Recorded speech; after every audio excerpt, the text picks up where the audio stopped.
صحیح ہونا اور صحیح ہونا لکھتا ہے کہ بدبخت ہیں یا یہ نیک بخت. سب کچھ تو رب نے پیدائش سے پہلے لکھ دیا. اب بندہ بیچارہ کیا کرے؟ میرے آقا سرکار مدینہ صلی اللہ علیہ وآلہ وسلم نے فرمایا السعید من سعید فی بطن امہ والشقی من شقی فی بطن امہ. نیک بخت تو ماں کے پیٹ میں نیک بخت ہوتا ہے اور بدبخت تو ماں کے پیٹ میں بدبخت ہوتا ہے. یہ تو سب کو پہلے سے لکھ دیا گیا. اس میں اب ہمارا کیا قصور ہے؟ سب کو لکھت پہلے کی ہے. ہاں پیارے بھائیوں، یہ بات ذہن میں رکھو، ہمارا قصور کیا ہے؟ اللہ رب العالمین نے وہی جملہ کہوں گا جو پہلے میں نے عرض کیا کہ رب العالمین نے جو لکھا ہم نے اس کے مطابق عمل نہیں کرنا، بلکہ ہے یہ معاملہ اصل میں کہ جو ہم نے کرنا ہے وہ رب نے لکھ دیا. ٹھیک ہے نا؟ رب العالمین یہ بات جانتا ہے کہ ہم پیدا ہوں گے تو ہم نے کیا کرنا. اب نیک بخت ماں کے پیٹ میں ہے تو نیک بخت ہے، بدبخت ماں کے پیٹ میں ہے تو بدبخت ہے. اس کو ایک مثال کے ذریعے سے سمجھاتا ہوں تاکہ بات بھی کو کلیئر ہو جائے گی. بات اصل یہ ہے کہ سیدنا صدیق اکبر رضی اللہ تعالیٰ عنہ جب اپنی والدہ ماجدہ طیبہ طاہرہ رضی اللہ تعالیٰ عنہ کے بطن مبارک میں جلوہ گر تھے تو آپ نیک بخت. اور ابو جہل اپنی ماں کے پیٹ میں تھا تو بدبخت تھا. مطلب کیا ہے؟ مطلب یہ نہیں کہ اس وقت وہ اس پر بدبختی جو ہے وہ، یعنی اس کا مفہوم یہ ہے کہ رب العالمین جانتا تھا کہ سیدنا صدیق اکبر جب پیدا ہوں گے تو یہ کام کریں گے، اس لیے وہ نیک بخت ہے ماں کے پیٹ میں ہے تو. اور رب العالمین جانتا تھا کہ ابو جہل جو نہیں پیدا ہوگا تو یہ کام کرے گا اور ماں کے پیٹ میں تھا تو سبحان اللہ.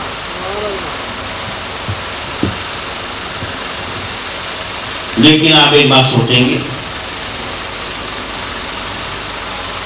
کہ حضور علیہ السلام نے ارشاد فرمایا کہ بندہ اچھے کام کرتا رہتا ہے یہاں تک کہ اس کے اور جنت کے درمیان کل ایک ہاتھ کا فاصلہ رہ جاتا ہے. اچانک وہ کوئی ایسا گندا کام کرتا ہے کہ جہنم میں جا گرتا ہے. اور بھی میرے آقا نے فرمایا ایک ساتھ گندے کام کرتا رہتا ہے یہاں تک کہ اس کے اور جہنم کے درمیان کوئی ایک ہاتھ کا فاصلہ رہ جاتا ہے کہ اچانک اس سے کوئی ایسا اچھا کام ہوتا ہے کہ وہ جنت میں داخل ہو جاتا ہے. تو اس پر آپ سوچیں گے کہ سب کچھ تو رب کی لکھت کی بنا پر، رب کی تقدیر کی بنا پر. رب العالمین لکھ دیا جنتی، لکھ دیا یہ جنتی ہے، ظاہر گناہ کرتا رہا لیکن ملا سے جنت میں. رب العالمین لکھ دیا جہنمی ہے، ٹھیک ہے نا، نیکی کرتا رہا لیکن ملا سے جہنم میں گیا. اتنے بندے کا کیا قصور ہے؟ پیارے بھائیو، بات اصل میں یہ ہے کہ رب العالمین نے نیک کام کرنے والے کو جہنمی جو لکھا، اس لیے نہیں لکھا. یہ ہم اس بات کو اس طرح نہیں کہیں گے کہ رب العالمین نے لکھا تو اس بنا پر اس سے غلط کام ہوا، بلکہ ہم اس بات کو یوں کہیں گے کہ رب العالمین نے، کہ ہم اس کو اس طرح سے کہیں گے کہ بندے نے غلط کام کرنا تھا، ساری زندگی اچھے کام کرنے کے باوجود غلط کام کرنا تھا اور جہنمی بننا تھا، اس لیے رب العالمین نے اس کو جہنمی لکھا. اور جس کو جنتی لکھا اس کے بارے میں ہم کیا کہیں گے؟ اس کے بارے میں ہم یہ کہیں گے کہ اس بندے نے برے کام کرنے تھے لیکن بالآخر اس نے کوئی اچھا کام کر جانا تھا جس کی بنا پر اس نے جنت پہ داخل ہو جانا ہے. اس بنا پر رب العالمین نے اس کو جنتی لکھا. اللہ. لیکن اس بارے میں ایک اور اعتراض وہ حدیث پاک پیش کی دیتا ہوں، ذرا غور فرمائیے. اللہ اکبر. حضور علیہ السلام نے ارشاد کہ سیدنا آدم علیہ السلام اور سیدنا موسیٰ علیہ السلام کا جھگڑا ہوا رب کی بارگاہ میں، رب کے پاس، عند ربہما، ان دونوں کے رب کے پاس ہی معاملہ ہوا۔ معاملہ کیا ہوا کہ موسیٰ علیہ السلام نے آدم علیہ السلام سے کہا انت ابونا، آپ ہمارے باپ، وخیبتنا، اور آپ نے ہمیں رسوا کر دیا، حالانکہ رب العالمین نے آپ کو اپنے ہاتھوں سے بنایا، رب العالمین نے آپ کے اندر اپنی روح کو پھونکا، اور رب العالمین نے آپ کو جنت میں داخل کیا، اس کے باوجود آپ نے کیا کیا؟ دانا کھایا اور ہم یہاں پر پہنچایا۔ تو سیدنا آدم علیہ السلام نے کہا اے موسیٰ، آپ اللہ کے قریب ہیں اور رب العالمین نے آپ کو تورات سے نوازا ہے، یہ بات تو مجھے بتائیے کہ میری پیدائش سے کتنے سال پہلے تورات لکھی گئی؟ کیا 40 سال پہلے نہیں لکھی گئی؟ موسیٰ علیہ السلام نے کہا جی ہاں 40 سال پہلے لکھی گئی۔ تو آپ نے فرمایا، آدم علیہ السلام نے فرمایا اے کلیم اللہ، کیا اس میں رب نے یہ نہیں لکھ دیا تھا فَعَصَىٰ آدَمُ رَبَّهُ فَغَوَىٰ، آدم علیہ السلام نے اپنے رب کی نافرمانی کی اور وہ آگے بڑھ گئے؟ تو یہ نہیں لکھا تھا؟ جب رب نے لکھ دیا تھا تو میں کیا کرتا؟ ٹھیک ہے نا، جب رب نے لکھ دیا تھا تو میں کیا کرتا؟ اللہ اکبر۔ پیارے بھائیو، یہاں پر آ کر ایک بہت ہی باریک فرق جو صوفیہ پیش کرتے ہیں اس کو ذرا ملاحظہ کیجیے۔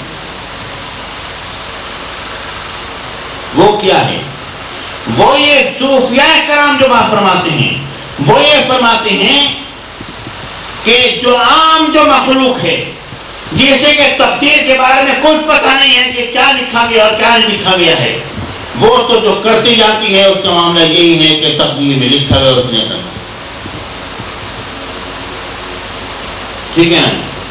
یعنی وہ تقدیر کتابیں ہیں اور تقدیر اس کے مطابق، اس کے حال کے مطابق لکھی گئی ہے۔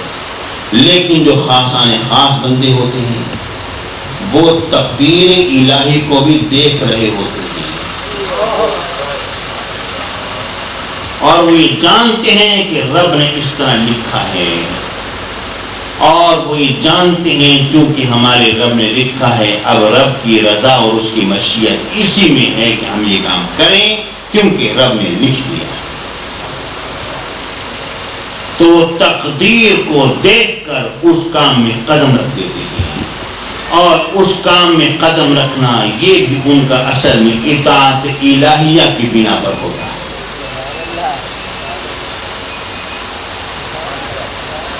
ٹھیک ہے نا جی؟ وہ کہتے ہیں ان کا اس کام میں قدم رکھ دینا، جس طرح کہ آدم علیہ السلام نے جب یہ بات کہی موسیٰ علیہ السلام سے، اے موسیٰ یہ بتلائیے کہ کیا رب نے میری پیدائش سے 40 سال پہلے تورات میں نہیں لکھ دیا تھا؟ تو پھر موسیٰ نے اور پھر فرمایا کہ اے موسیٰ جب رب نے لکھ دیا تھا تو میں کیا کرتا؟ تو میرے آقا حضور علیہ السلام نے کیا بات فرمائی؟ میرے آقا نے فرمایا فحج آدم موسیٰ فحج آدم موسیٰ فحج آدم موسیٰ، آدم علیہ السلام موسیٰ علیہ السلام سے جیت گئے، آدم علیہ السلام موسیٰ علیہ السلام سے جیت گئے، آدم علیہ السلام موسیٰ علیہ السلام سے جیت گئے۔ مطلب یہ ہے کہ ہر شخص کی تقدیر کا معاملہ مختلف ہوتا ہے۔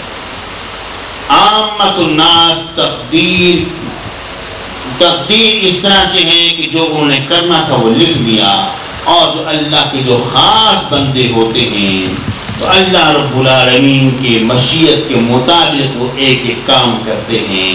اور اس بات کو آپ اس طرح سمجھنے کی کوشش کریں جس طرح کہ رب العالمین نے قرآن مجید میں ارشاد فرمایا وَمَا يَنْتِقُ عَنِ الْهَوَىٰ إِنْ هُوَ إِلَّا وَحْيٌ يُوحَىٰ، کہ میرا حبیب اپنی خواہش سے نہیں بولتا جب تک کہ اللہ کی وحی نہ آئے۔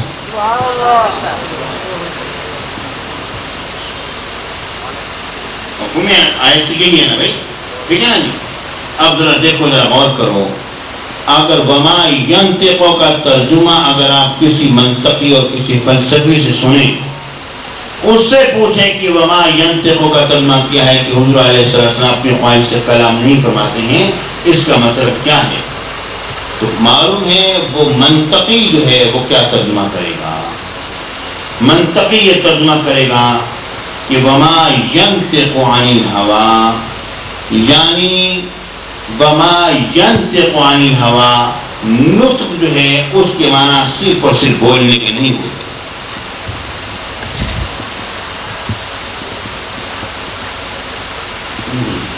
یہ بات میں بھی کرتا ہوں، آپ سمجھیں. نطق کے معنی صرف بولنے کے نہیں ہوتے. کہتے ہیں کہ نطق کہتے ہیں ادراک کر لینے کو، بھانپ لینے کو، جان لینے کو، سمجھ لینے کو. ٹھیک ہے نا؟ اور اس لیے وہ کہتے ہیں ناطق